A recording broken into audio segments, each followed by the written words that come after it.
Whether you're curled up under the covers, ready to fall asleep, or just want to relax with some quiet historical storytelling, I wanted to send you a warm greeting before we embark on our journey back to the harsh winters of medieval times.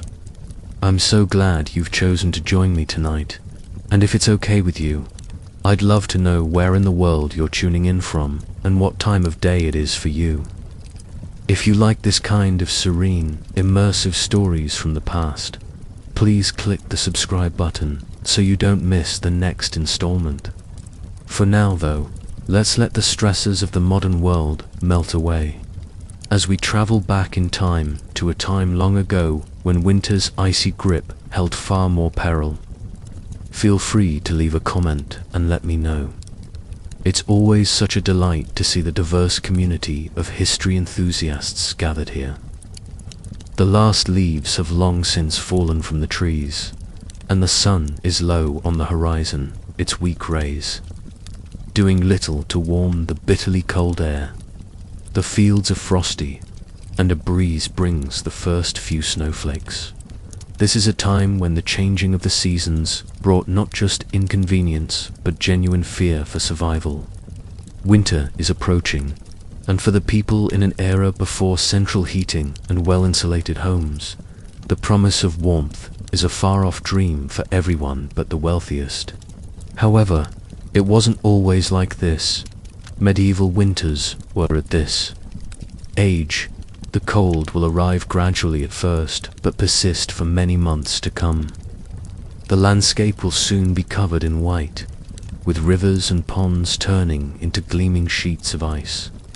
Not always so harsh and unforgiving. There was a period when the seasons moved more predictably, and snowfall was welcomed rather than feared.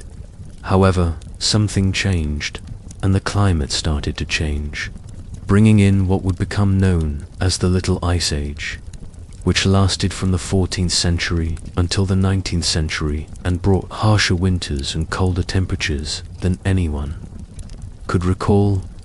One of the most well-known instances of the Little Ice Age's wrath was the Great Frost of 1709, when winter temperatures fell so low that rivers and lakes froze solid in London, turning the Thames into a frozen highway where people set up shop and even started fires. The reasons for this change are still unclear, but its effects were felt throughout the land, causing crops to fail, livestock to perish, and icy winds to blow harder. Amidst all the suffering, some people found a strange kind of comfort in the freezing weather. One such person was a young Isaac Newton, who was a student at the University of Cambridge when the Great Frost hit and had to return home to his family's farm, where he was huddled by the fire. The ice was a surreal sight, but it came at a cost. Many people died from the cold that year as the world outside turned to ice. It is a reminder that even in the darkest of circumstances, the human spirit has a way of seeking out the light. But for the moment, Newton had plenty of time to think about the mysteries of the universe. It was during this unexpected break that he began to develop some of his most groundbreaking ideas, laying the foundations for his theories on calculus and optics. Who knows what other great minds might have been inspired to brilliance by the quiet isolation of a long, cold winter. The rich could afford thick woolen clothing, plenty of firewood, and well-stocked ladders to get them through the hard months. But for the vast majority of people in medieval times, winter was a season to be endured rather than enjoyed. Imagine waking up every morning in a one-room cottage with smoke from the sputtering fire filling the air, your breath misting in front of you as you get out of your straw mattress.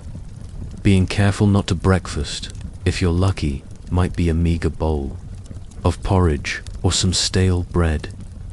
The food from the previous harvest is running low, and you know that the long winter months will only bring more scarcity. The livestock are also suffering from their coats being matted with frost. The cold seeps in through every crack and crevice, numbing your fingers and toes until they hurt. As the day goes on, you trudge out into the snow to gather what firewood you can for your family. It's back-breaking work, and your hands get raw and chapped from the cold quickly, but you know that without a fire, your family won't survive. At night, you think of your kids, their little faces pinched with hunger and cold, and you keep going.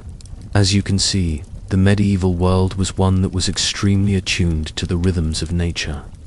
The passing of the seasons was marked not only by changes in the weather, but also by a rich tapestry of rituals and celebrations. However, despite the constant struggle against the elements and the struggle for survival that consumed every waking hour, there were moments of resilience and even joy to be found. Festivities, so even in the dead of winter, there were rays of hope. One such ray was the annual Midwinter feast of St. Stephen, which took place on December 26th. For a short time, the strict social structures of medieval society were appended, with a peasant or serf being crowned the lord of misrule for the day. In a world where survival frequently depended on the strength of one's community, the simple act of coming together was perhaps the most enduring symbol of hope in the medieval winter. The bonds of family and friendship took on a profound importance. Lead a raucous celebration full of food, drink, and a rare moment of indulgence in an otherwise austere existence. There is a sense of unity and a shared purpose in the face of adversity as the village is huddled against the snow. The smoke from the chimneys mingles with the leaden sky, and families gather around the hearth to share stories and what little food they have. Neighbors trudge through the snow to check on one another, bringing extra firewood or a pot of stew to those in need. The long, cold months continue to march on, with snow piles rising and ice becoming thicker every day. However, even in the deepest depths of winter, there is a glimmer of hope on the horizon, because the people of medieval times knew that they would survive this one as well. Their faces aligned with fatigue and quiet determination in the flickering firelight. Plough Monday marked the official end of the winter season, a day when work in the fields could begin anew with ploughs that had lain idle for so long. They watched for the first signs with a sharp and practiced eye.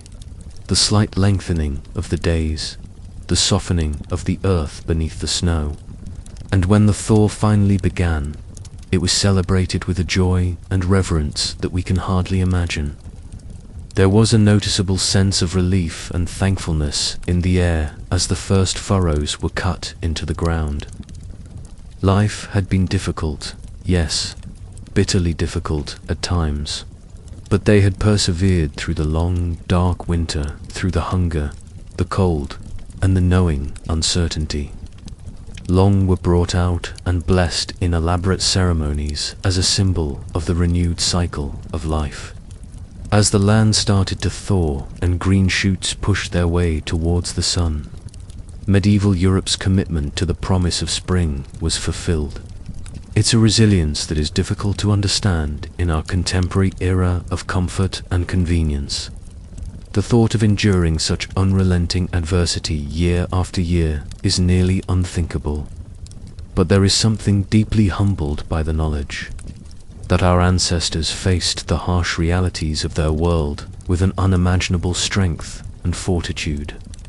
They found joy in the simplest things and hope in the darkest moments. In doing so, they left us a legacy of resilience that endures through the ages. So the next time you're feeling chilly on a winter's day, take in the end, perhaps the most important lesson we can take away from the medieval world is that no matter how dark the night or how cold the wind, the promise of spring is always just around the corner. With that, dear listener, we come to remember those who came before us, remember their hardships, triumphs, sorrows, and joys, and most importantly, remember the unbreakable human spirit that carried them through even the harshest of winters. As we come to the end of our journey through the harsh winters of medieval Europe, I hope that these stories of adversity and perseverance have given you a fresh perspective on the season. May the promise of spring illuminate your path through even the coldest nights, and may you always find warmth and comfort in the ties of family and community, just as our ancestors did so long ago. Thank you for joining me on this cozy corner of history, and remember, there are a ton of more amazing stories to discover together, but for now, I'll wish you a good night. Stay warm, stay safe, and I'll see you next time for another trip into the past. Sweet dreams. If you enjoyed our time together tonight, I'd love it if you would subscribe and share these stories with a friend.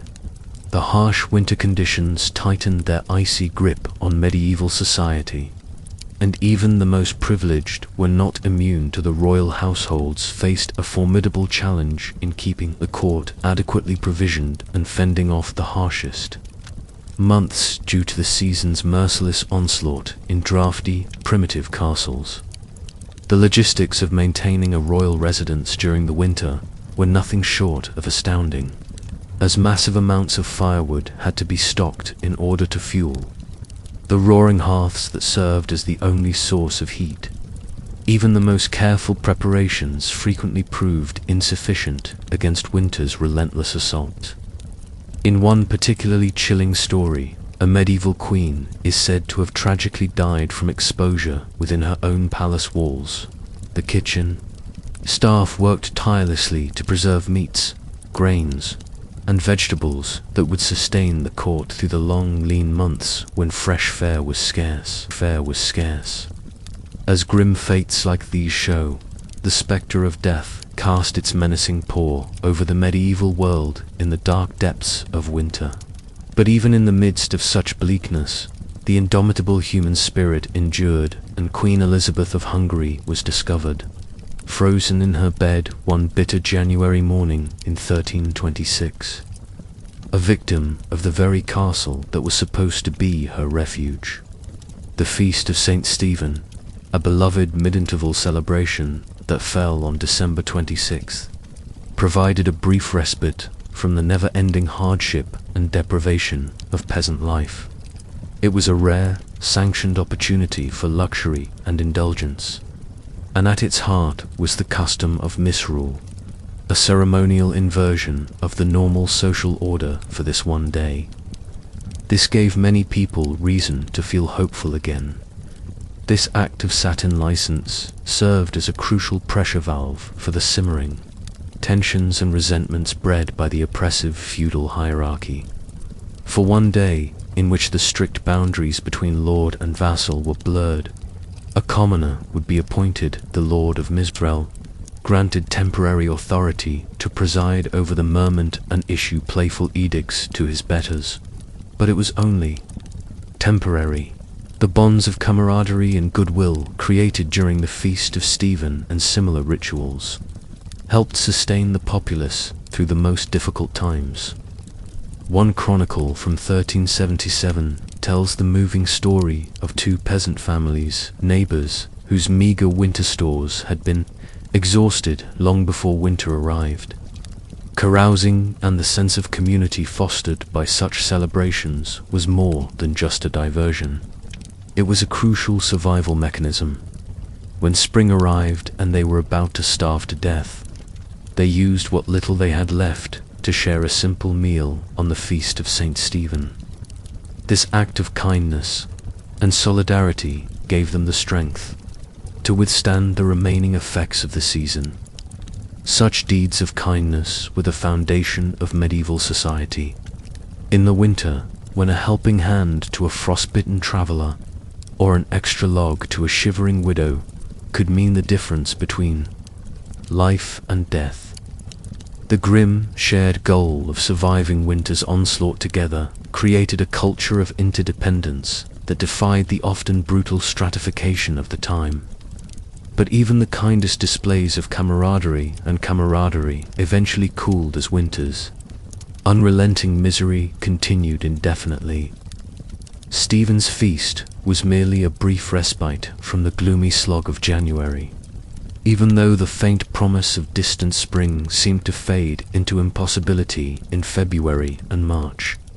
As stores ran out and bellies went hungry and the cold crept past the most diligently stoked hearth, medieval society persevered year after year through unimaginable adversity and hardship, holding on to existence with the grit, fortitude, and camaraderie forged in winter's unsparing crucible. As after months of relentless struggle, the sight of the season's first lost battles against the forces of light and life must have seemed overwhelming. The land lay dormant, the sun retreated, but they somehow found the strength to continue. One can only imagine the flood of profound relief and joy that greeted the first tentative signs of winter's passing. The slight softening of the frigid air, the incremental lengthening of daylight, and the hopeful drip of icicles yielding to the sun's strengthening rays. The traditional beginning of the agricultural year on the first Monday after Epiphany in early January signaled the ground's impending thawing and reawakening. Even though the harshest winter conditions had not yet completely released their strangling grip for the earth's weary tillers, nothing was more welcome than Plough Monday. The ceremonial preparations of Plough Monday offered a tangible talisman of hope, an assurance of winter's inevitable loosening and spring's return.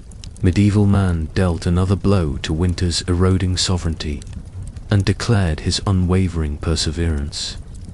In the face of nature's whims, the newly harnessed draft teams might be seen leaning into the first tentative overturning of the frigid clouds, with each sod appended to greet the strengthening sun.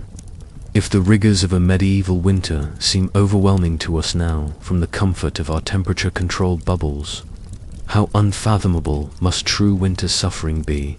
And yet when we complain about the small inconveniences of a delayed flight, our well-towed larders and resilient infrastructure can hardly imagine the immense fortitude required to endure the unrelenting brutality of a medieval winter, or a rain-soaked commute. Maybe we should consider the unrelenting suffering endured by our ancestors during those endlessly cold months. What reserves of fortitude and perseverance did they have to use year after year just to survive? Their ability to squeeze in moments of joy and camaraderie in the face of such unrelenting hardship seems almost superhuman to modern, perhaps. The next time we feel our modern discontents beginning to wane, we would do well to remember those who came before us by reflecting on the icy plights of our predecessors. Sensitivities that not only survived the ravages of winter, but also found slivers of light in the all-encompassing darkness, is a testament to the indomitable spirit that slumbers within us all, waiting to be roused by hardship's clarion call. As the new year began and Plough Monday celebrations faded into memory, medieval life returned to its familiar winter rhythm, with short, cold days and long frosty nights being the hallmarks of the season. As we gratefully nestle into our warm beds, let's embrace the opportunity to draw on our own dormant reserves of grit and forbearance, and remember all those who fought winter's bitter siege with only the weapons of will, fellowship, and unwavering hope. In the crowded and unhygienic living conditions of the time, disease could spread like wildfire. The mere warmth of smoky hovels and draughty manors for the less fortunate winter meant a constant battle against the elements just to survive. The common cold was a rare misery that left sufferers red-nosed and blood-eyed. But far more serious illnesses also in an era without vaccines or effective treatments. Influenza was a deadly enemy that stalked the populace, causing both young and old to suffer from its telltale fever, chills, and aches. In the winter of 1557, a particularly vicious strain of influenza ravaged Europe. killing over 10,000 people in Paris alone. Pneumonia was another cunning enemy. It was common for several members of the same family to die, leaving behind orphan children and destroyed lives. Even royalty was not immune to the ravages of winter sickness. In fact, disease frequently spreads even more quickly. The killer preys on people who are weak from hunger or other illnesses. The winter moisture seeps into the lungs, causing them to fill with fluid until the victim essentially drowned. Children were perhaps the most vulnerable of all the harsh weather conditions in castles and courts because of the constant flow of people in and out. A visiting dignitary or pilgrim may unintentionally bring pestilence with them. Henry VIII lost his beloved wife Jane Seymour to postnatal complications, which were probably made worse by the era's inadequate hygienic practices. One heartbreaking custom of the era speaks volumes. The custom of bone lace, which involved tying a black ribbon to the hand of a seriously ill infant. Rations and unsanitary conditions combined to make winter a truly dangerous time for the young infants born in the cold months. In the 1500s, half of all children did not survive to see their FTH birthday. In the event that the child died, this ribbon could be used to ensure their burial. Winter was a time to brace for survival, with dangers lurking both inside and outside the home. For those with little money, even the necessities of warmth, food, and shelter could not be taken for granted. The harsh grip of winter poverty was unrelenting, and firewood was a valuable resource with stringent regulations regulating the collection of fallen forest timbers. A peasant family may huddle around a makeshift fire made of straw and dried dung in an attempt to squeeze out some weak warmth. Shivering livestock sharing what heat they had, their breath steaming in the cold air, food supplies dwindling to a meager subsistence of dried peas, coarse bread, and salted meat. The autumn harvest bounty was a distant memory, and the first shy since the springtime greenery was still months away. Gathering winter nutrients required searching the bleak terrain for hardy plants like nettles, garlic, and mushrooms. The lack of fresh vegetables during the winter months resulted in some very dreary dinner pots. A typical pottage might include peas, beans, salted pork, and, if fortunate, some foraged greens and wild onions for flavor. Storms, droughts, pests, and other disasters could destroy food supplies, sending entire regions into crisis. The Great Famine of 1315 was a particularly terrible period, brought on by unrelentingly heavy rains that rotted crops in the fields throughout northern Europe. For many, even this unappealing monotony was an unaffordable luxury until spring. Though this famine was notable for its severity and scope, localized crop failures and food shortages were a constant threat, and a medieval winter diet walked a tightrope between subsistence and death. It was a terrifying image of desperate people reduced to eating dogs, horses, and even human flesh in their hunger. Parents were said to have smothered their starving children as an act of mercy, and corpses littered the streets and fields too numerous for proper burial. Winter impacted every aspect of medieval culture, including leisure, religious worship, and even crime and punishment. The drudgery of eking out an existence in the bitter cold colored every aspect of life, and starvation was a time of hunkering down with the knowledge that things would probably get worse before they got better beyond basic survival. Socially, winter was a time to rely on the ties of family and community. The lively get-togethers around the Oulé log gave way to more sedentary activities, because travel was dangerous and daylight was limited. People turned inward for entertainment and enrichment during the long, dark evenings. Telling stories and singing songs helped pass the time. The flickering light of rushlights, although this was a fairly exclusive club in England at the end of the 15th century. A modest tradesman's library might boast a Bible, a book of all kinds, and tallow candles illuminated scenes of sewing, weaving, and whittling with idle hands, seen as the devil's playground. Winter's confinement at least provided ample time for such gainful activities for the literate. Winter was a time for sharing treasured tales of courageous knights, cunning tricksters, and star-crossed lovers. The Catholic adventures of King Arthur and his court were perennial favorites, and perhaps some merry gestures or tales of Robin Hood. Only the wealthy could afford the lavishly illuminated volumes so prized by bibliophiles. Those who could read frequently did so aloud for the benefit and entertainment of the entire household. The clatter of knucklebones and the rattle of dice would reverberate in many a tavern and great hall as fortunes were won and lost, while complex plots and noble themes helped to transport listeners far beyond the close confines of their winter refuge. Less wholesome entertainments also served to liven up the tedium of winter days. The fermented comforts of ale and wine, which helped to raise body temperature and spirits, were another popular winter diversion. Public houses saw a roaring trade offering fellowship, entertainment, and a respite from the bitter cold.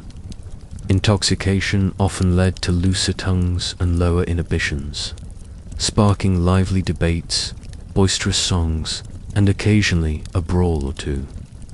The brief, gloomy winter days also encouraged quiet reflection, and the church was a major influence in medieval thought, and winter was a time for lulling agricultural work to spend more time in prayer, penance, and good deeds. The traditional Christmas pageants and nativity plays gave way to more solemn devotions as winter grew colder, and the pious might travel to sacred places despite the difficult circumstances. Charity was also a significant winter value, with almsgiving being viewed as a Christian duty. The 7 acts of corporal mercy laid out a blueprint for generosity, feeding the hungry, giving drink to the thirsty, sheltering the homeless, clothing the naked, and other people spending hours in quiet churches, fingering rosary beads, numb with cold, and reflecting on their eternal soul. Small acts of kindness, like prisoners consoling the sick and burying the dead, could make a huge difference during a time of hardship and scarcity. Of course, winter's harshness can sometimes bring out the worst in people, and crime tends to rise as desperation sets in and opportunities for theft increase. As people spend more time indoors in close quarters, tempers frequently become strained, which leads to an increase in assaults and other violent crimes. The medieval justice system was ill-equipped to handle this seasonal spike in lawlessness. Trials were frequently postponed until the weather improved, leaving the accused to languish in filthy, overcrowded jails. The punishments meted out to those found guilty could be severe, including fines, floggings, and even executions. But despite the harsh realities of winter, people found little pleasures and moments of humor where they could. The feast of Saint Valentine on February 14th, an ancient pagan fertility rite that was converted into a celebration of love, was eagerly embraced by the people of the Middle Ages. It was a bright spot of warmth and tenderness in the very heart of winter's depths. The distant promise of spring kept them through the darkest and coldest nights. The lengthening days of February brought a welcome reprieve. By the 15th century, Valentine's Day sweethearts were well established. Eligible women and men would get together to draw slips of paper from a bowl, securing their love for the following year. These yearly pairings frequently resulted in joyous flirtations and occasionally even marriages. Flowers, candies, and heartfelt poems were common tokens of affection shared between Valentine's Day sweethearts. and the simple act of receiving a handmade as the feast of St. Valentine's Day transitioned into Lent. The austerities of the season increased, but there was a sense that the worst was now behind and that better days were ahead. The snowdrops and crocuses, poking their fragile heads through the frost, provided concrete proof that winter's icy rain was finally coming. Even in the coldest weather, a card from an admirer could make hearts skip a beat. Winter was a time of hardship and famine when merely surviving was an accomplishment. But it was also a time of resiliency and quiet fortitude in the face of the harshest of elements. Throughout the Middle Ages, the unrelenting cycle of the seasons shaped every aspect of life, and no season left its mark more firmly than winter. This crucible of snow, ice, and need also created a people of extraordinary grit and endurance. The Middle Ages were founded on the shoulders of those who could withstand the worst that winter had to offer, and still find reason to hope for spring. Perhaps no greater tribute to the values of faith, family, and community can be found in the winking icicles, frosty meadows, and longo fields. We are the heirs and beneficiaries of their perseverance. So the next time you find yourself complaining about a delayed train or a slushy sidewalk, do not forget your medieval ancestors, without thermal socks, central heating, or weather apps. They faced each winter as a battle to be fought with every resource at their disposal, and they came out on top, spring after spring. Unbreakable spirit. With that, I'll leave you to your electric blanket and warm bed, knowing that winter has been mostly subdued, thanks in large part to those who came before us and taught us how to do it. I hope your dreams are filled with cozy fireplaces and soft snowfall, and that when you wake up, you'll find that winter is more of a friend than an enemy, like the feeble winter sun. In the cruel irony that their tattered woolen garments, which felt so oppressively hot and sticky in the sweltering labors of summertime, now provided barely more warmth than a gossamer veil against the cold. The medieval Europeans shivered and pulled their meager cloaks tighter about their shoulders as the icy tendrils of winter's grasp seemed to creep into the very marrow of their bones, chilling them to the core. The animals also felt the bite of winter as they huddled together in their h-fowls, grateful for the little heat provided by a smoky fire. The old draft horse, with its ribs sticking out from under its shaggy coat, ate its aortioned wisp of hay, and dreamed wistfully of the long-gone, lush summer grass. The milk cow, loaded with sorrowfully small hay, roared and chapped in the cold drafts that sliced through the barn walls. Even the way winter was particularly difficult for the lowest classes of medieval society, but even the nobles, sheltered in their magnificent, draughty castles, were not immune to the hardships of the season. Many a blue-blooded maiden wept in despair as her precious silk gowns proved useless against the dank chill of stone walls. Cats appeared a little less arrogant, their usual contempt blunted by the gnawing in their bellies and the frost on their whiskers. It is said that King Henry II of England, suffering from a severe case of the winter shivers, once burned an entire chair to warm his royal posterior for a brief moment. His servants were horrified, knowing that His Majesty's temper would likely ignite even faster than the furniture if he remained uncomfortable for an extended period of time.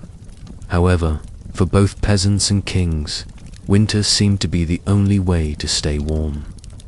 In the dark ocean of winter, the people seized upon these moments of light and levity, cherishing them like a drowning man gasping for air. Perhaps the most anticipated was the feast of St. Stephen on December 26th, a day of unbridled merriment and delightfully subversive reversals of fortune by ancient tradition, to grind on endlessly an unrelenting slog of frozen misery. The only respect came from the occasional celebration or feast day. For For one glorious day, the normal rules and hierarchies fell away and everyone celebrated together as equals. The cold, drudgery of winters seemed to fade away, driven back by the bright blaze of communal joy. But soon enough, the peasant was crowned the lord of misrule, gleefully ruling over his bets in a delicious bit of sanctioned rebellion.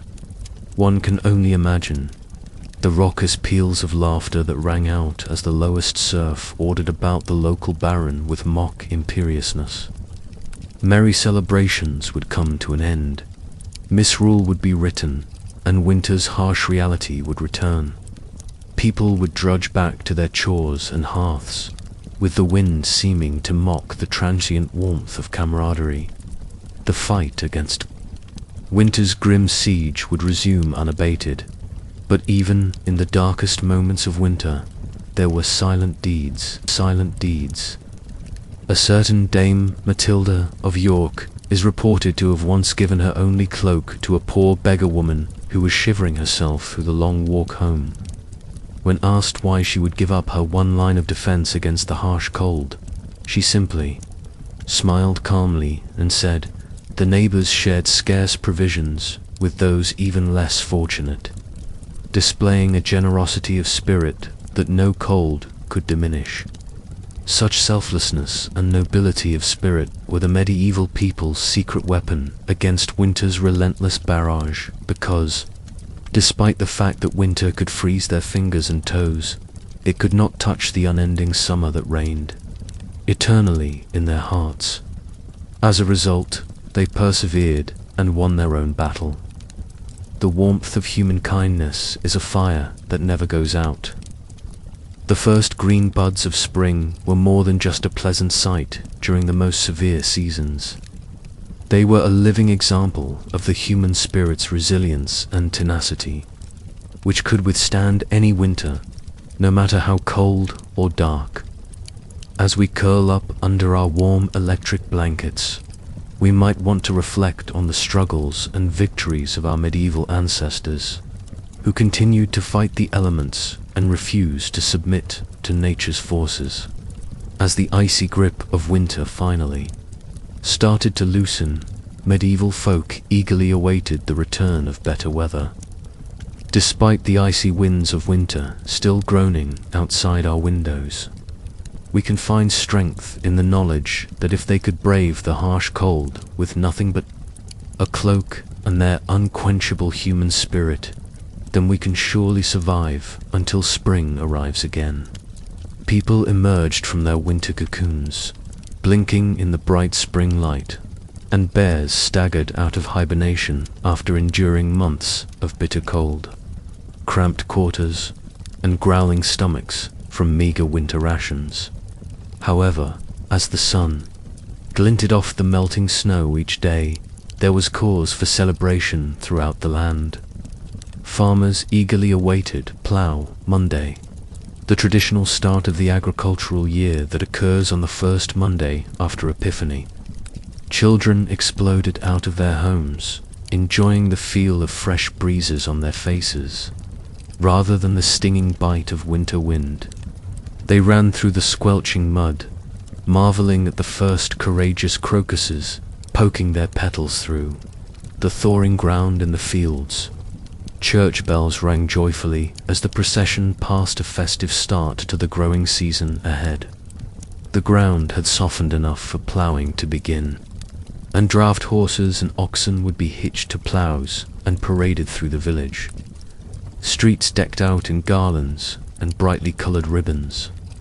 There was a tangible sense of relief as chimneys, puffed with smoke once again, no longer choked with snow and ice. The threat of it may be hard for us to imagine from our modern perspective just how significant this seasonal shift was, and we may complain about slushy roads.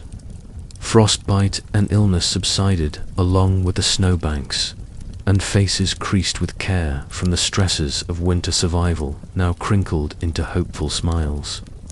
Soon, vibrant spring and summer produce would replace the bland preserved GRL, and hard cheese that had barely sustained them through the long, dark months, or moan about losing an hour of sleep due to daylight savings time.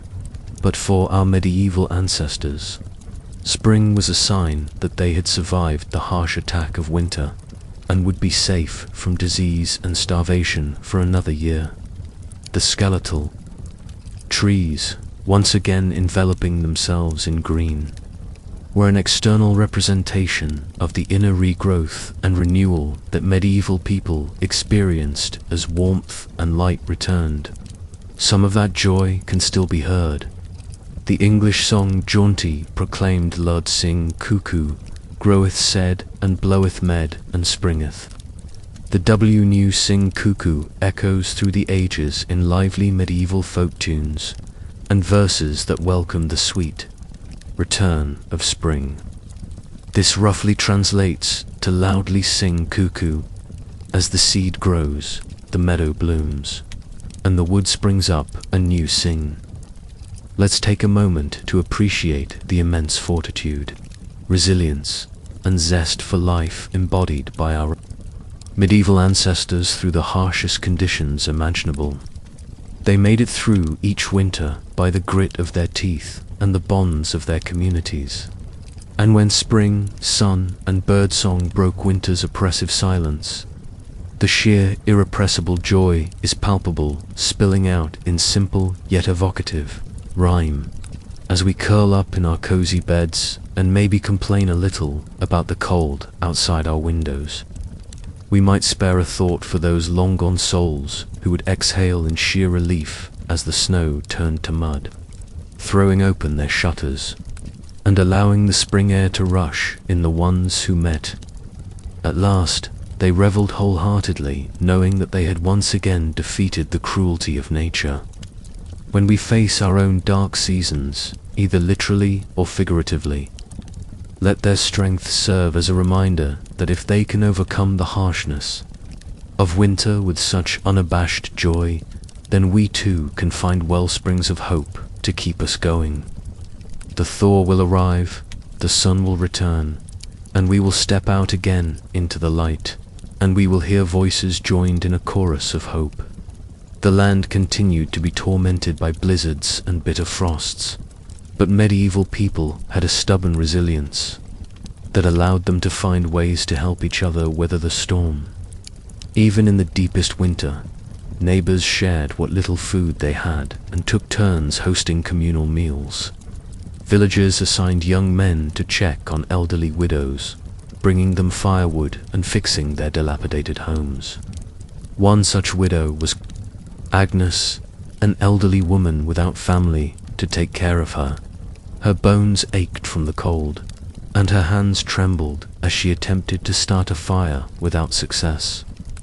She had almost given up hope when Tom, a strapping village boy with ruddy cheeks, from the wind, knocked on her door. He brought an armful of logs, a sack of dried peas, and a hunch of salted pork that other villagers had donated. Such acts of generosity were common in these hard times, and even the wealthy and nobility were not immune to compassion. Lady Margaret, the wife of the local earl, was known for her charity in the winter months, even though her castle were well stocked. As Tom stoked a roaring blaze in her hearth, tears of gratitude streamed down Agnes's wrinkled face, and for the first time in weeks, warmth seeped back into her frail body. Some of her high-born peers mocked her for delivering wagons of grains and preserved food items to the poorest peasants in her husband's domain, believing that the peasantry was no better than the livestock and that there was no reason to waste good food on them. However, Lady Margaret steadfastly upheld her Christian obligation to care for the less fortunate. One winter, when famine struck the area, Lady Margaret worked diligently to stretch the castle's supplies, instructing the cooks to prepare hearty soups and stews to ladle out to the poor. The kitchen boys complained about the extra work, but the cook, a portly man named Bernard, shared his mistress's attitude of no thanks, and he threw himself into the task of bulking out the soup with every last turnip and potato in the cellar. The hungry peasants gratefully slurped it down, oblivious to the grisly bits of mutton floating in the dry broth. For some, would be their only source of food for days as winter dragged on and Lady Margaret's finances started to dwindle. She sold some of her jewelry and finery in secret to raise money for more supplies from nearby towns, but her husband, the Earl, chose to ignore it out of respect for his wife's piety, even though he was concerned that it would leave them vulnerable to hard times themselves. The church also did its part to help the suffering, as monasteries opened their doors to the sick and impoverished. Providing them with a brother, William was a young novice assigned to care for the sick at his monastery's hospital. Although the sights and smells of disease and decay made his stomach turn, he forced himself to ladle broth into the mouths of toothless elders and change the pus-soaked diapers. His fellow monks even ran primitive hospitals to nurse the frostbitten and critically ill. He prayed fervently for the strength to endure this trial and for God to spare him from the worst effects of winter, because winter was the great equalizer, laying low with its icy scythe and affecting both rich and poor. The wealthy could certainly afford thicker woolen hose and luxury items like hot mulled wine, but they still shivered in their draughty manners, worried about their winnowing stores, and died.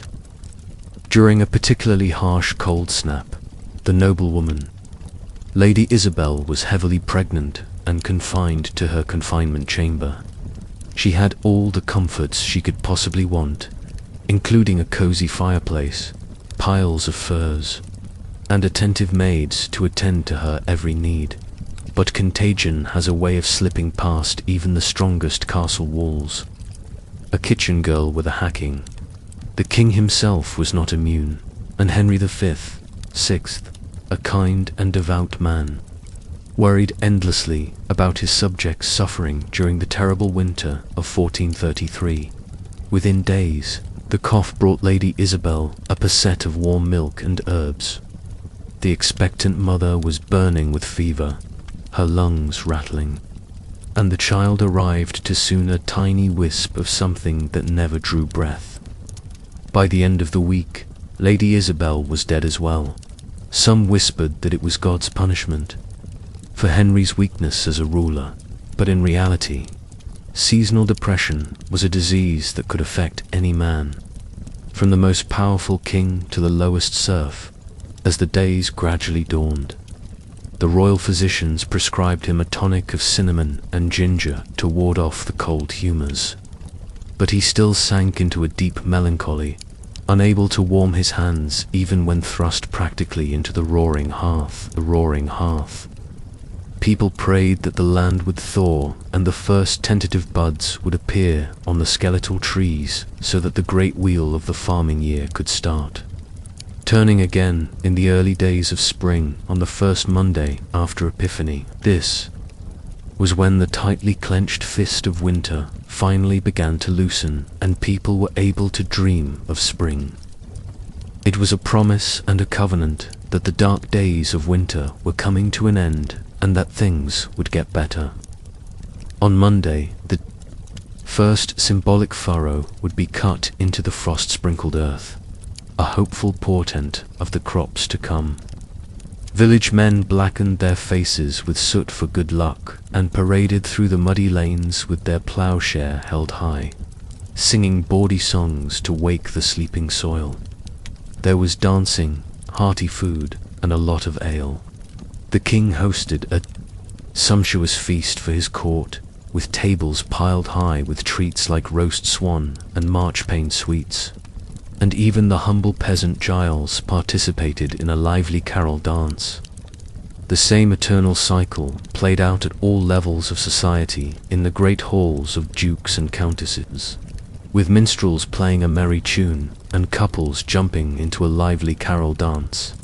The wretched widow Agnes, who had been pounding on death's door, found herself stirring a bubbling pot of pottage while humming tunelessly. She had survived the hardships of winter to witness another spring dawn, thank God. And his brood felt a weight lifted from their shoulders as they ventured out.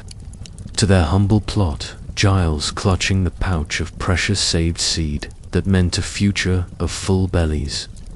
It was a time when the true resilience and communal spirit of medieval people shone through, as they responded to the abyss of winter bleakness with generosity, grit, and even defiant celebration.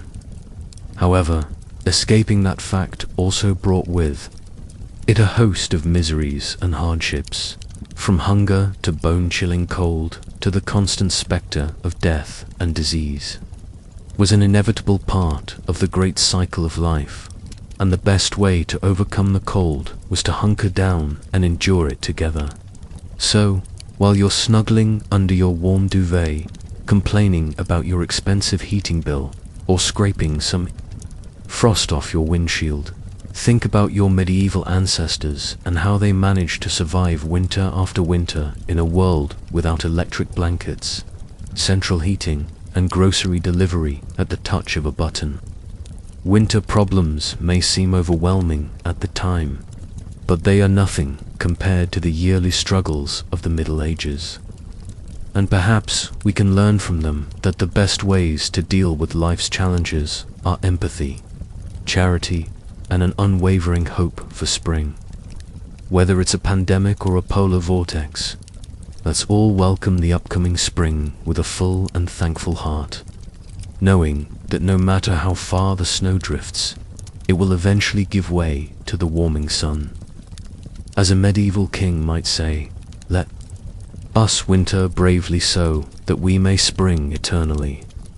As you plod through snowdrifts, the ground crackles beneath you, and icicles glitter in the pale sunlight that hangs from the eaves of the wall and door pots in the village. Winter only makes the blossoming of spring all the sweeter. For the vast majority, winter was a time of bone-chilling cold, starvation, and grim survival. The spectre of winter hunger was always present, with crops withered and livestock scarce, putting food on the table. This is what winter looked like for the majority of our medieval ancestors. Not the pleasant scenes we imagine of merry feasts in snug castles decked with holly and buzzing with music and laughter. One bitterly cold winter in 1315 saw a medieval Englishman's harvest fall short by a third due to storms and freezing weather. The desperate serfs were forced to eat the straw roofs off their huts and boil the leather from their shoes, all the while still having to work for their lofty homes. The table turned into a daily battle, grain stores dwindled, and bitter herbs and shriveled turnips were soon all that stood between a family and starvation. Medieval people huddled together against the cold, cramming themselves into the relative warmth of shuttered houses, but this close-quarters coziness came at a cost. The stale, smoky air. The common cold could quickly turn into life-threatening pneumonia or bronchitis, and influenza swept through villages like a scythe, feeling young and old alike as they shivered in their shabby shelters with teeth chattering. In one 14th century Suffolk household, 13 family members from grandparents to infants were huddled together in a single small smokehouse throughout the winter, with the smell of unwashed bodies, festering chamber pots, and filthy rushes, serving as a breeding ground for disease. It's amazing that anyone survived, but in the spring, sickness wasn't the only threat.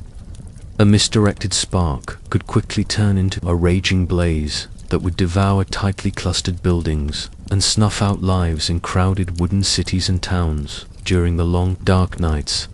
The Great Fire of London in 1212 began on a cold November night and quickly raged through the city's narrow lanes while water froze in the pipes, causing an estimated 3,000 people to huddle.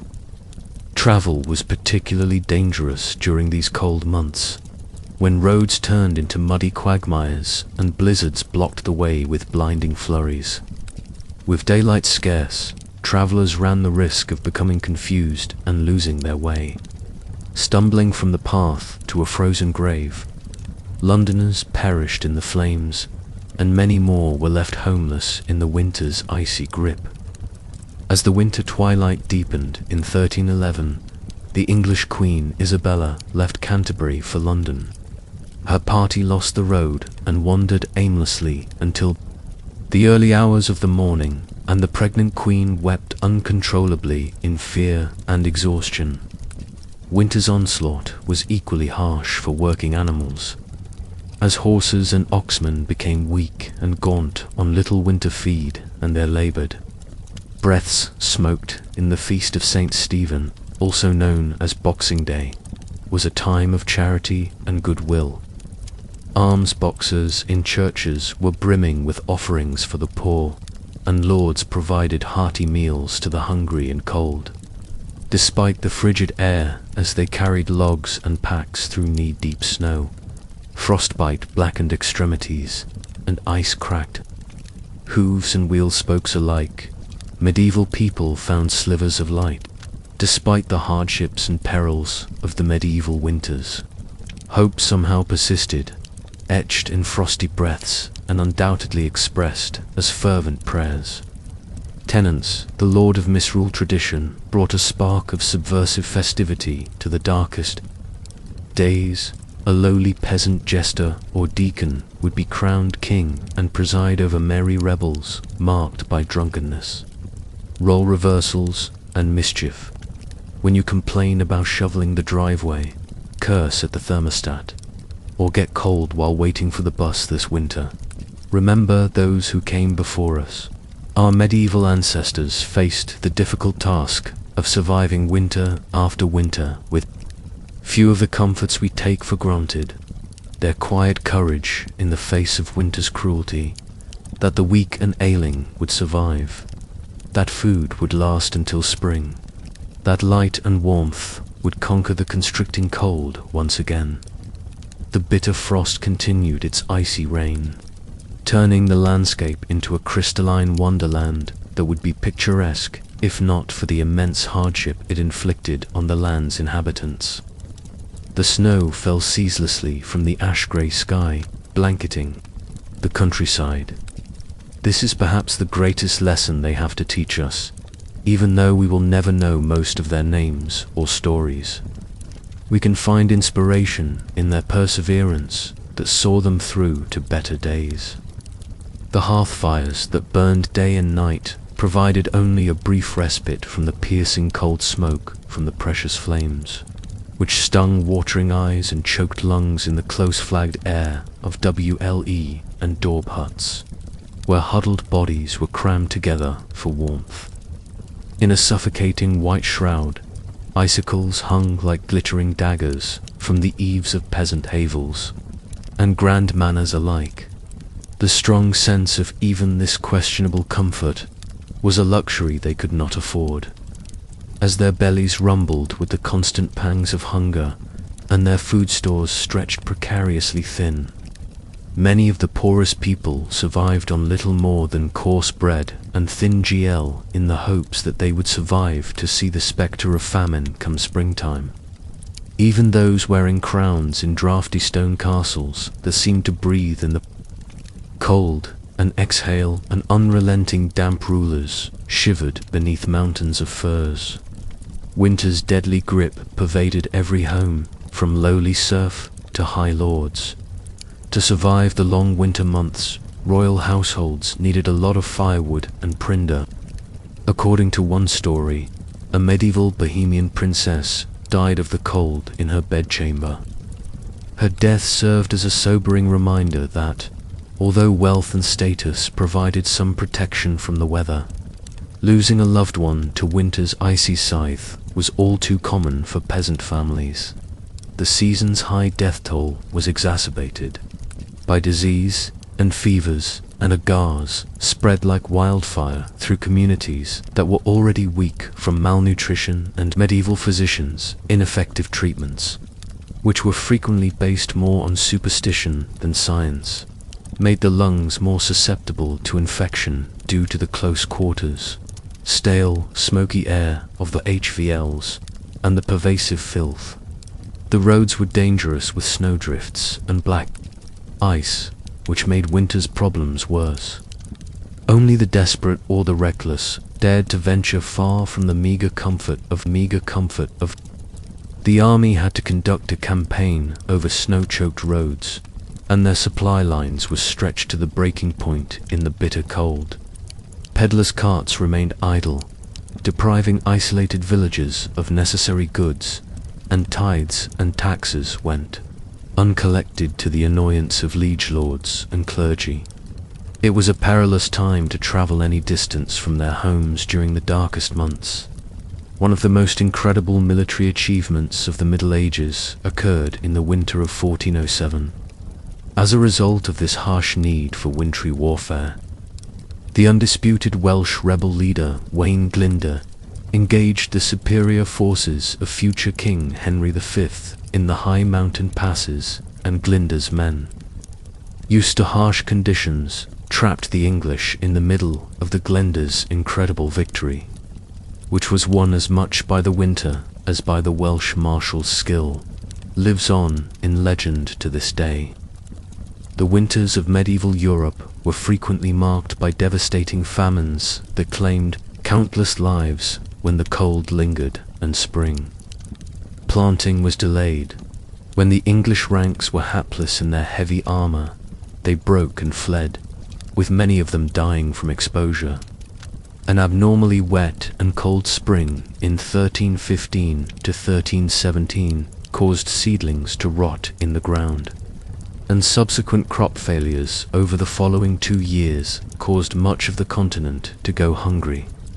In England, the price of bread skyrocketed to 20 times the usual cost, and the impoverished turned to eating grass roots and even tree bark. Desperate scavenger bands dug up graves to cannibalize the dead.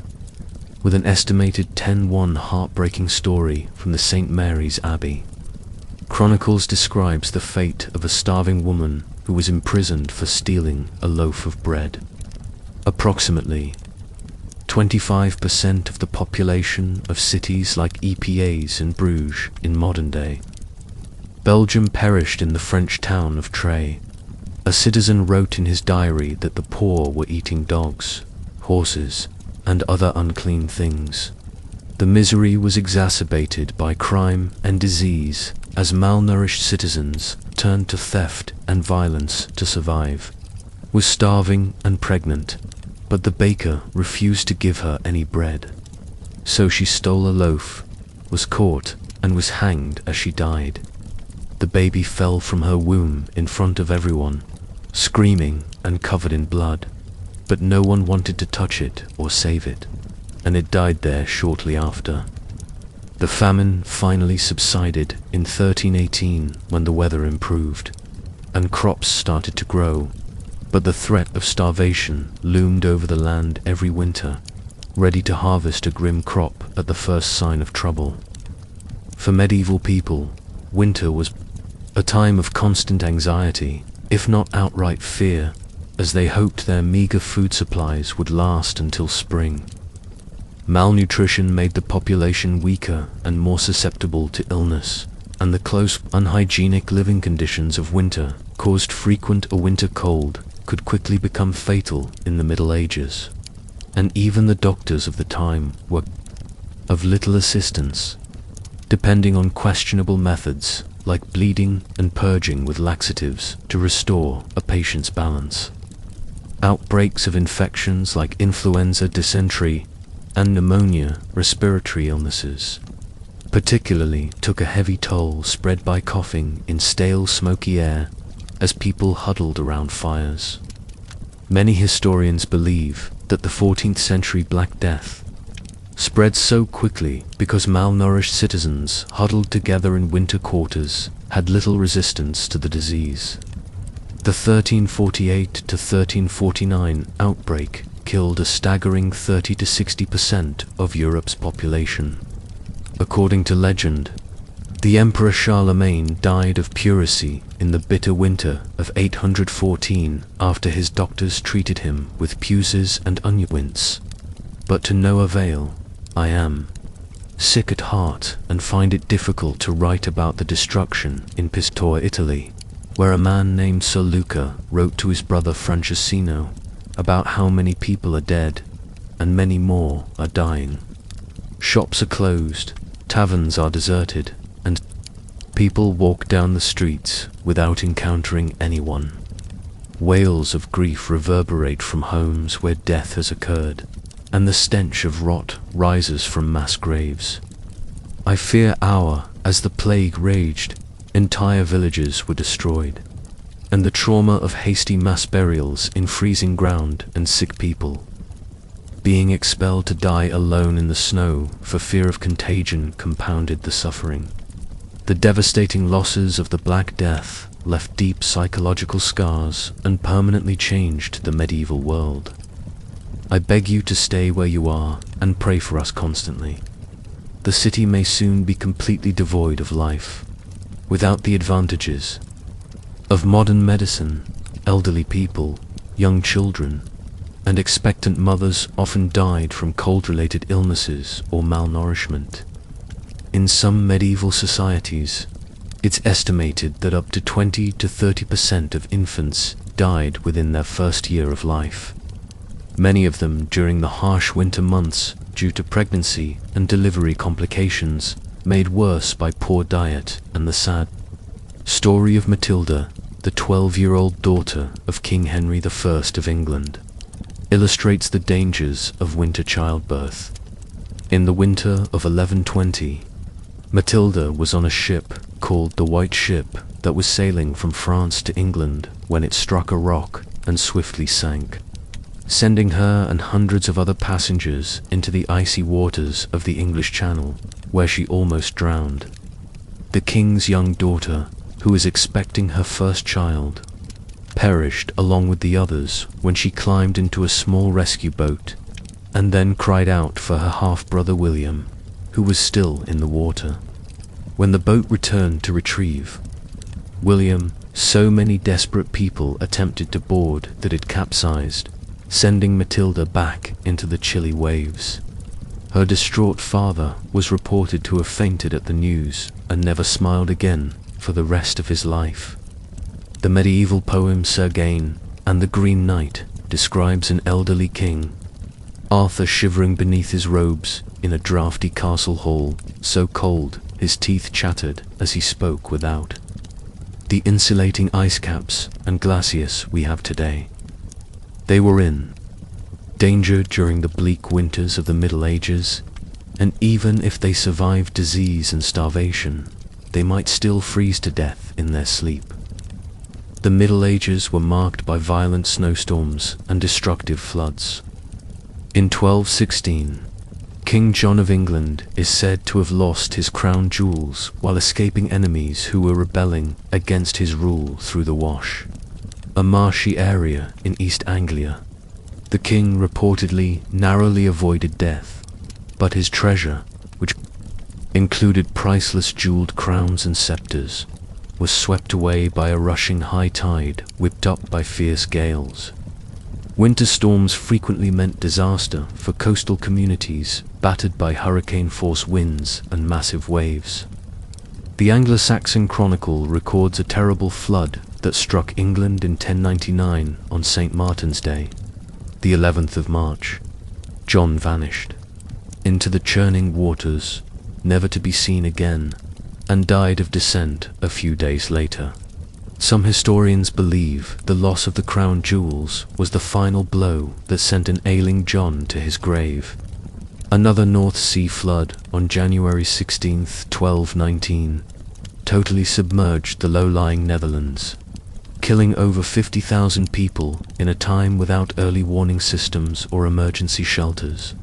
In November, a massive sea flood swept across the entire country, flooding it to such an extent that no man could recall ever seeing it before, drowning numerous towns and countless numbers of people.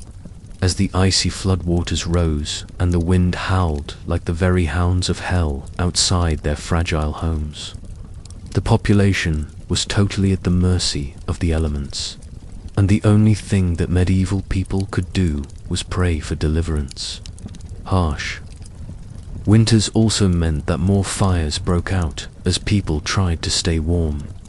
The Anglo-Saxon Chronicle once more describes a deadly London fire in the principal church of St. Paul and the Cathedral of Canterbury, along with numerous other churches and homes, were destroyed by a terrible fire that started on London Bridge in 1132 and spread so quickly that it destroyed a large portion of the city before it could be put out. The wind and the fire's violence carried burning rafters and sheets of lead from the roofs an incredible distance. And since the majority of the buildings were made of timber and were packed closely together, it's no wonder that medieval cities were such tinder boxes that could catch a stray spark or topple over. There are countless tragic stories of families being split up in the chaos, children being trampled underfoot, and people being trapped and burned alive due to the limited firefighting technology of the time. Candles could start an unstoppable fire, especially when gale-force winter winds whipped the flames into a frenzy. People fled through narrow twisting streets as their homes burned behind them, often with little more than the clothes on their backs. Perhaps the greatest danger of medieval winter was that there was no need for great blizzards, floods, or conflations. Sometimes the simple, unavoidable, life-sucking cold was enough.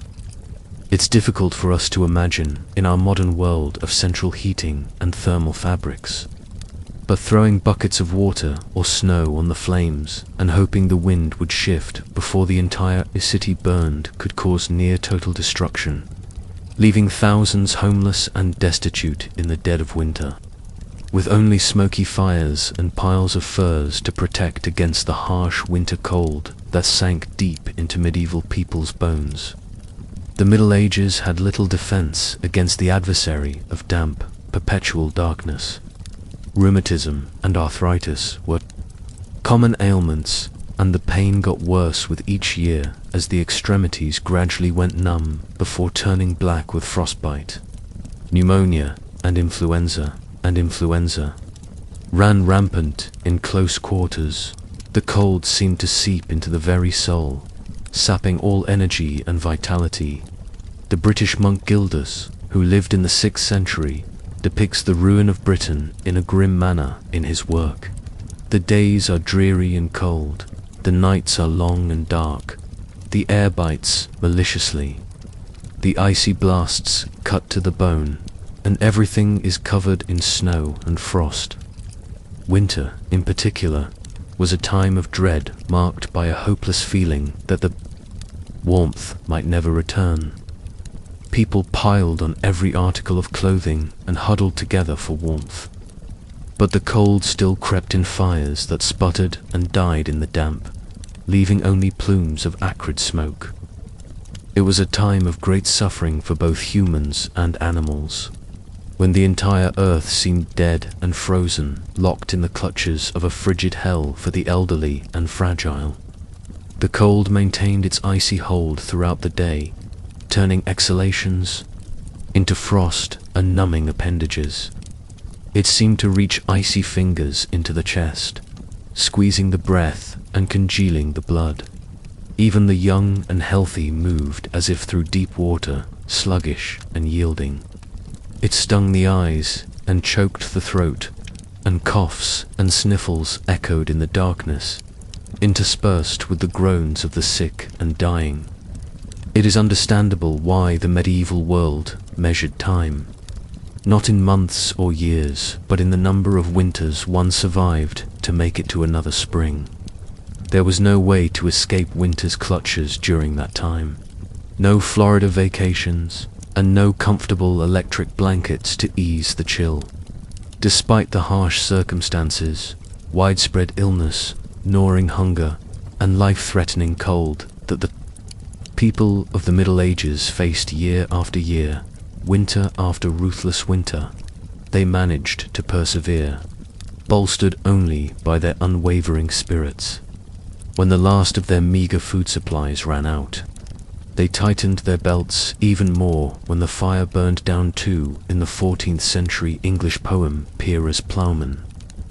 There is a poignant passage that demonstrates the tenacity of the medieval spirit through hardship and winters, bale frost and snow and sleet and hail, all shall pass and peace shall prevail and hope shall triumph and never fail, even in the darkest depths of despair.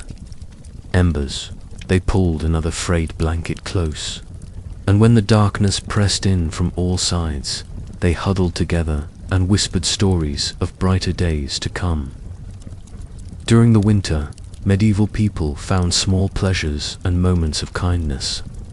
They shared what they had with those who had even less. In the midst of the cold and darkness, people gathered to sing and pray at night, and some people claimed to hear angels' voices in the howling winds, promising that warmth and light would return. As a result, the people of the Middle Ages clung tenaciously to life and kept their eyes focused on the distant future. The Middle Ages winters were harsh, merciless, and seemed to go on forever. They knew deep down that winter, no matter how harsh and relentless, was only a temporary state. The sun would return, the snow would melt, and the world would be green and glorious as if winter had never arrived at all. All they had to do was endure, and they did so with a strength forged in the very ice and stone of the season. The world was tempered in winter's icy crucible and emerged stronger for it, a little tougher, a little wiser, and with a bone-deep appreciation for the turning of the seasons. Perhaps we can learn a lesson from our medieval forebears as we complain about scraping a few inches of life. They brought hunger, disease, destruction, and death. But they also brought out the best in the human spirit, the unshakable will to survive. Hold fast to hope, and come together in compassion and kindness. For them, winter was a season to be, endured with gritted teeth and unwavering determination. They did this by sharing with us their stories of winter's fury and the unstoppable strength of the human spirit. In the dead of our contemporary winters, may we remember their bravery and draw strength from it to face our own difficult times. They buried their dead in frozen ground, woke to the groans of the starving, and faced floods, famine, blizzards, and the darkest night as they stared winter full in its icy face and refused to give up. But they never wavered from the promise of spring, and if they could survive winter after winter with little more than faith and furs, then surely we can find the strength to face our own battles, knowing that thaw will come and light will let us follow in the footsteps of our ancestors and face the harsh winters of the medieval world with bravery, compassion, and unwavering hope, because if they could face the most difficult time of year with their heads held high, then so can we. The harsh winters of the medieval world may be long gone, but their lessons have endured through the ages as a testament to the enduring power of the human spirit. As the freezing winds howled across the frozen landscape, medieval people huddled together around the flickering hearth fire for precious warmth, sharing stories of the harsh and unforgiving, seasons that tested the mettle of even the hardest-hearted souls in both grand manor houses and humble cottages. Although some were lucky enough to have a roaring hearth around which to cluster the crackle of the flames, and the aroma of smoke offered small comfort against winter's onslaught. Drafty shutters and thin thatched roofs offered little protection against the unrelenting cold. Everyone felt the bite of Jack Frost, nipping at their noses and numbing their extremities.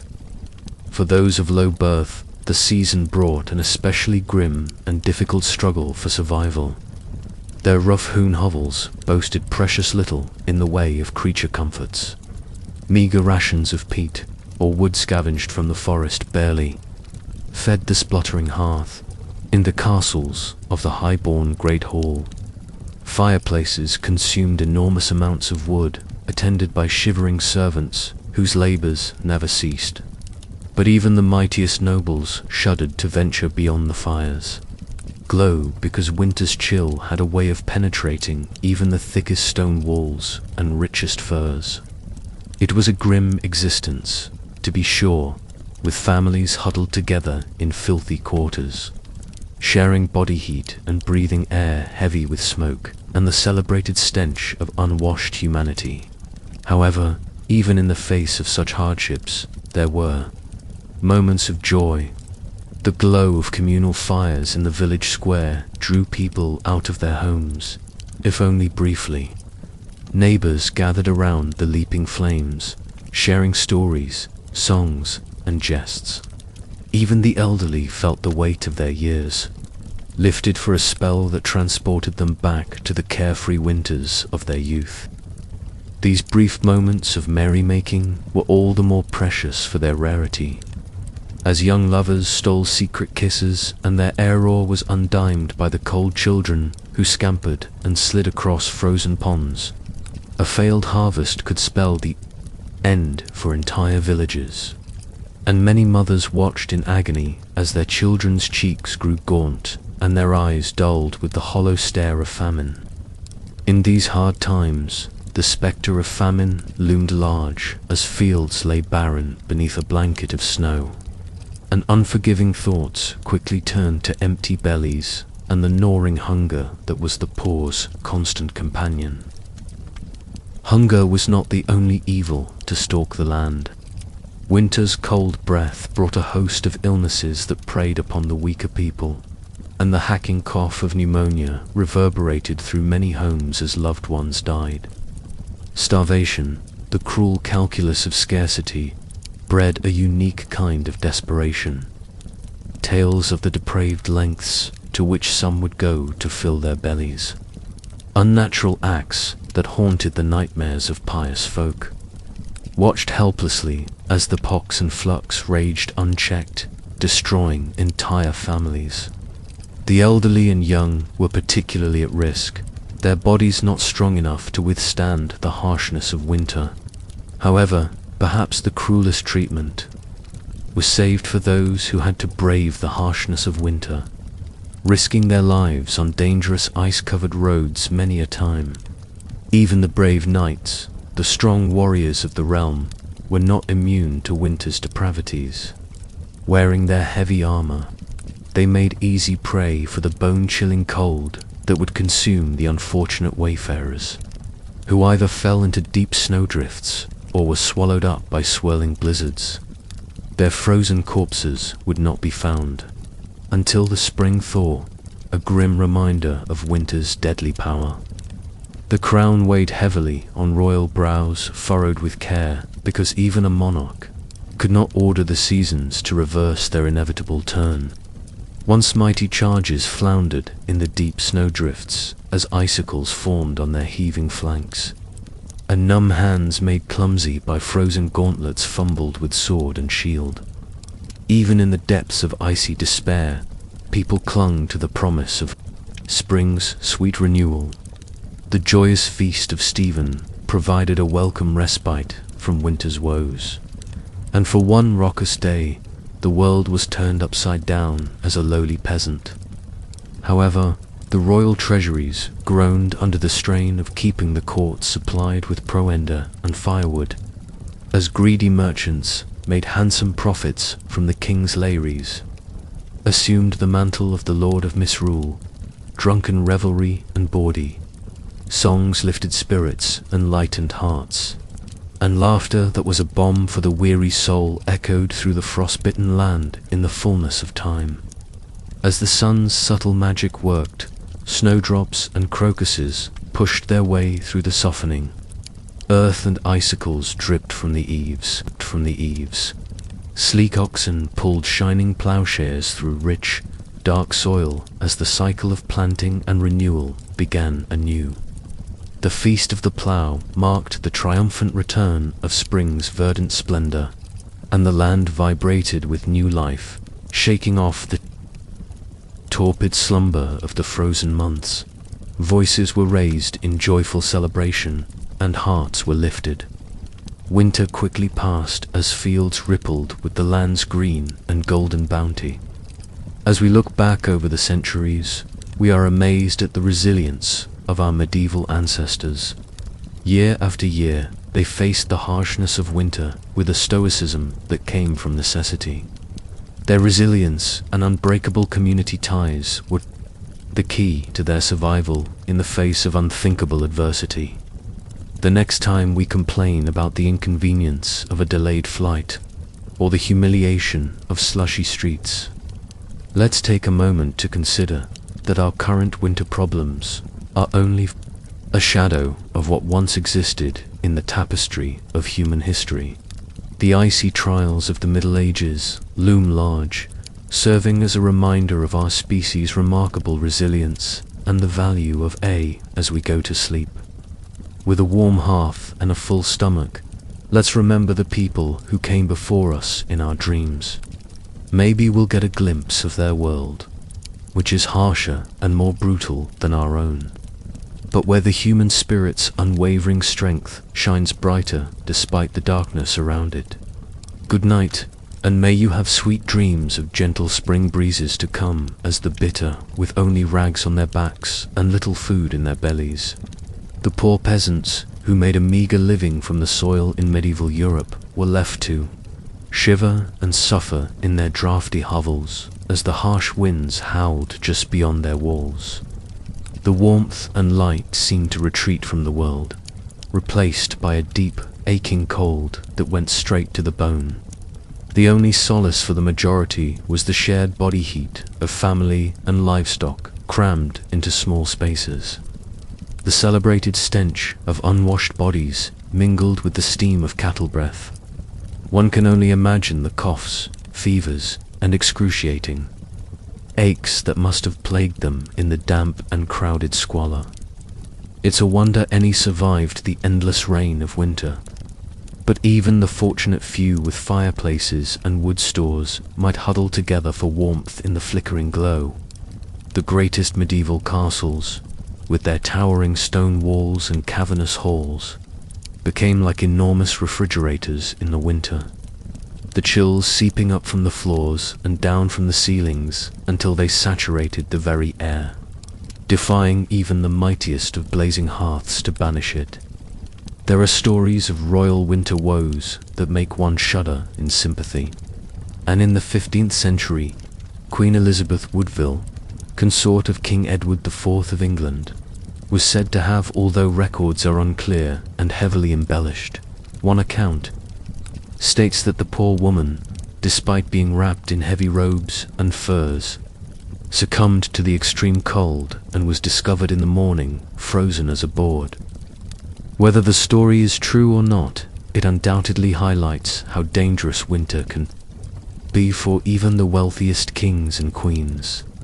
The starvation and filthy living conditions of their common subjects, but in some respects, the season's dangers were a great equalizer because, after all, royals couldn't control the weather any more than they could survive without air. The cold crept into even the most opulent medieval bedchambers, and as the days grew shorter and the nights grew colder and darker, medieval society as a whole, a sense of grim endurance seemed to descend upon the populace as it prepared for the annual onslaught of winter's wrath, from the lowest cofter to the highest lord. They knew that the only way out was through stores of grains and salted meats, which were checked and rechecked. Every scrap of wood and kindling was jealously hoarded, and heavy woolen garments donned in stoic anticipation, the only source of lightness. And the Christmas celebrations around the feast of St. Stephen on December 26th brought hope to the entire gloomy situation. For a few joyous days, the normal social order was gleefully appended, as a lord of misrule was chosen from among the peasantry to oversee a variety of feasts, dances, games, and general mischief. with faces flushed from the pressure of bodies and the efforts of real people. Common people could, for a brief, bright moment, forget the long winters, hardships, and celebrate life and community.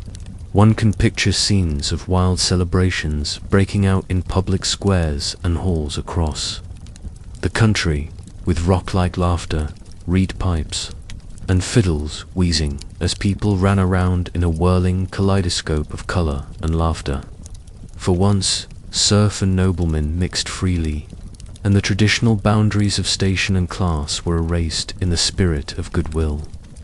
It must have been a heady thing that burst of misrule and satina amid the bleakness. But as with everything, the festive season was only a temporary respite. As the eye of the storm, as the ule log burned down to embers, and the last bowl was drained of the people, and fellowship the lord of misrule. Perhaps a puffed-up young peasant lad with stars in his eyes issued grandiose proclamations and absurd decrees to the delight of everyone. As winter tightened its hold for the next endless stretch of months, time seemed to slow to a frigid crawl. The land was frozen and unusable, and the aching cold darkness returned to their hearths. The gloom of St. Stephen's Day and the brief shining reign of the Lord of Misrule were replaced once more by the grim business of survival. The rural peasantry had little choice but to hunker down. Even the harshest winter cannot last forever, and, in fact, the first greening shoots of new life were already straining up beneath the frozen ground, biding their time for those who persevered, who clung to hope and to each other through the darkest days and coldest nights. They must have huddled together in their crude shelters against the killing cold, praying for deliverance as the days and nights yawned like a vast chasm from which there was no escape. They must have hoped that the sun would return. On plough Monday, shortly after Epiphany, the land could once again be tilled, and the great wheel of the agricultural year would come back into motion. The people would emerge blinking into the pale but gathering light of spring, leaner but still alive and grateful of it. Fields would be furrowed, flocks would be driven out to graze on new grass, and the whole merry dance would begin. The world would return to the sky, the blood would quicken in the veins, and the world would gradually shed its greys and whites for a burgeoning riot of colour. Of life would begin anew, but that was still to come. For the time being, the harsh heart of winter continued to beat, and the people of the Middle Ages retreated to withstand its freezing rain. They took solace from their rough woolen cloaks, their smoky hovels, their meagre food supplies that they had so carefully laid by, and most importantly, from one another in a world so full of danger and adversity where the season seemed determined to suck the life from their bones. Had lords and peasants, young and old, shivering and hoping under the same bleak winter sky, waiting for the spring that must come someday. They hunkered down in the cold and darkness, listening to the wind's melancholy howl and the ice's moaning, and spinning stories and making dreams to pass the long winter nights. Maybe they dreamed of a time when the winters would be milder, the hearths would be warmer, and the bellies would be fuller. In the face of such harsh circumstances, the human spirit's ability to persevere and maintain faith in better days ahead is truly amazing. One cannot help but feel a wave of admiration for the resilience of our medieval ancestors who faced each bitter challenge. Perhaps they simply held on to what little light and hope they could muster in the moment, knowing that even the longest winter must eventually give way to spring. In our modern world of central heating and on-demand grocery deliveries, it can be easy to forget the hardships that those ancient lords and peasants endured. But as we drift off to sleep in our warm beds, perhaps we can spare a thought for those huddled medieval masses and marvel at their perseverance. Winter, on the other hand, was an unforgiving foe that returned year after year to greet the spring on the other side. From their far-off HVLs to our own night-swaddled rooms, the strength that kept them going through winter after winter while they waited for the return of light in a world that is so frequently cold and dark is like an unquenchable fire. May we keep that fire burning in our hearts, no matter what winter brings. As the long winter months dragged on, medieval folk looked forward to the feast of St. Stephen, which is observed annually on December 26th, is one such chance to uplift people's spirits and promote a sense of community and goodwill in the face of adversity. Although its beginnings are a little unclear by the Middle Ages, it had become a beloved custom throughout much of Europe following the solemn religious observances of Christmas Day, St. Stephen's Day. A peasant or commoner would be named Lord of misrule for the day and given the authority to command their social superiors. This playful appending of the status quo served as a much-needed release valve for the rigid class tensions that typically dominated medieval life. The day was a time for joyous feasting and the playful reversal of normal social roles. Presided over a wild day of revelry, directing riotous parades through the streets, starting pranks, and ordering everyone to have fun together. Professional entertainers, such as minstrels, jugglers, and jesters, would practice their craft while games of chance and skill kept the crowds entertained. Also, hilarious sketches known as mummers' plays were performed, reenacting stories from folklore and legend in broad, exaggerated strokes. On St. Stephen's Day, the Lord of Misrule could order the wealthy to provide food and drink for the entire community as a charitable gesture that promoted goodwill and fellowship among all. Roasted meats were the centerpiece of the feast, ranging from geese and capons to mock jousts and ridiculous court proceedings, which caused peals of laughter and served as a welcome respite from the harsh realities of winter life. One could almost hear the laughter and lively conversation resonating through the halls, rising above the blustery winter winds outside, as the traditional roast boar's head marched in with great fanfare. Minced meat pies, heavy with dried fruit, and spices offered a sweet treat, and the wassail bowl flowed freely. The warm spiced cider lifted everyone's spirits for a brief, shining day. The knowledge that they had friends and neighbors to rely on, that they could find moments of laughter and levity even in the bleakest times, undoubtedly lifted their spirits for the difficult days still ahead and somehow the winter's icy grip. This was the backdrop as the community came together in a spirit of joy and camaraderie as the feast concluded, and the revelers scattered back to their hearths appeared somewhat less severe, the roaring winds somewhat more tolerable when one had a whiffer heart full of camaraderie and a belly full of delicious food. The feast of St. Stephen was a timely reminder that the first optimistic hints of life will soon emerge from even the deepest gloom of winter. April, those delicate new life sprouts started to hesitantly appear as though the frozen earth started to melt as the winter snow moved away from the watchful eyes in the countryside eagerly looked for the first signs of snow. Those brave tiny flowers that pushed through the melting water with their exquisite white blooms and new green stalks. The coming of slush signaled the end of the long winter night, and tired people everywhere cheered as the season of renewal drew near. To watch a landscape that had been covered in cold white immobility regain its first flashes of color and vitality. After several months, medieval peasants returned to the countryside with a renewed sense of spring in their feet. The agricultural year's rhythms and the grand wheel of life starting to turn once as the farmer attached his crew to the tractor. More hibernating animals were led out to meadows that were beginning to green anew. The first Monday following the fall of Epiphany, the plough is eager to turn the softened soil. Became well known as Plough Monday in January because of this. The start of a fresh farming season when the land may be farmed once again following the winter freeze. Joyful Plough Monday saw the hauling out and blessing of seasoned ploughs that had been put away for the winter. Ploughmen walked from door to house, gathering food, ale, and small cash, while processions passed across the fields.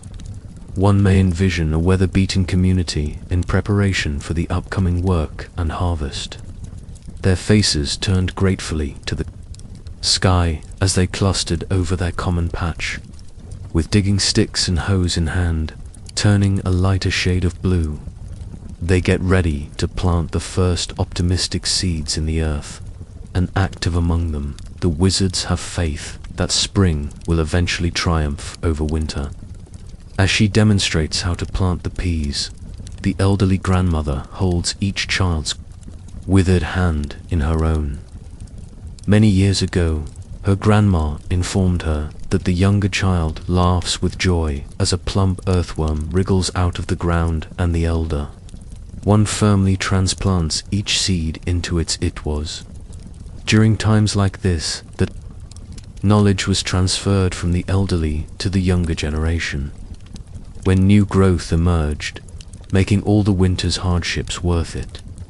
The promise is in the grandmother's warm grin that crinkles her eyes, that the gloomy times are behind, and that life is once again returning to the country as the seeds settle into their earthen beds, and as the sun gets stronger, green shoots start to emerge from the ground. As winter eventually breaks free from its icy grip, sliding the pole of cold, and a spirit of optimism and rebirth continued to relieve the death that hovered there for so long. As we look back from our contemporary perspective, it is depressing to see the vast strength and perseverance required to withstand the harsh medieval winters year after year without any of the facilities and luxuries we frequently take for granted. Their continued existence till spring was an accomplishment deserving of wonder, and nevertheless, despite unspeakable adversity, medieval people were still able to discover joy, hope, and celebration, communal cohesion, the promise of spring, and the healing potential. These were the beacons of companionship and laughter that led them through the deepest reaches of winter. Possibly as we cuddle more deeply beneath our warm covers, shielded from the cold. The next time the cold wind rattles, remember our ancient forebears, our windows, complaining about the cold. We could stop and smile, wryly, realizing that their winter struggles probably pale in contrast to ours century after century, year after year. And as we go to sleep, we can carry knowing that we have a piece of the same unbeatable summer that fueled the belief among medieval people that spring would always returns. And despite how gloomy the winter night may be, life continues, just as the sun sets and the wind sings a lullaby to the suffering. I ask you to allow your thoughts to travel through time and walk with others far away. Forefathers, as they overcame the freezing rain of winter, may their bravery, and tonight, let your dreams be inspired by an unwavering spirit.